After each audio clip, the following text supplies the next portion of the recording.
in the short term, calling an election when young people aren't around to vote has the benefit of excluding them. But in the long term, young people like myself and others are going to remember that there was a serious effort to keep us out of the voting booth, right? Because our interests weren't catered to. And not only will we be denied the opportunity to vote in this election, but this is an election that has the potential to impact our lives, right? Like quite substantially, especially at the point of especially looking personally at where I am in my life, right? I'm 23. We're talking about 5 years of policy that don't, by the time, the next election is called, I'm going to be 28, right? At that point, I'm going to have things going on in my career, important decisions to make potentially about, what I want to do in my life, where I want to be. And I think like we're talking about kind of like an entire kind of generation who aren't going to have their needs catered to, who don't have a say. And by the time they kind of make it through, they might not necessarily be so amenable to the PLP, right? Because they've been excluded.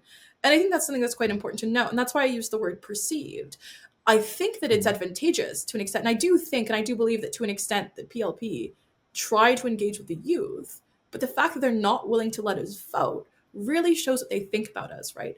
I think they see young people as being damaging, or they see as it being a significant chunk of the electorate that they can exclude because they know that elections are won on very slim margins and we're variable, right? Like a lot of young people think very differently to their parents. A lot of us have gone away and we've gotten educations that have taught us to think critically, right? And so we're willing to kind of break away from kind of how others in our family think, right? We are willing and we're able to do that.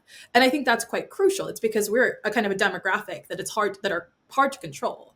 It's hard to tell how we would vote if we were there, right? And I mean, I in the article, I went on to I actually went and I looked through the 2020 election results in certain constituencies, like swing constituencies.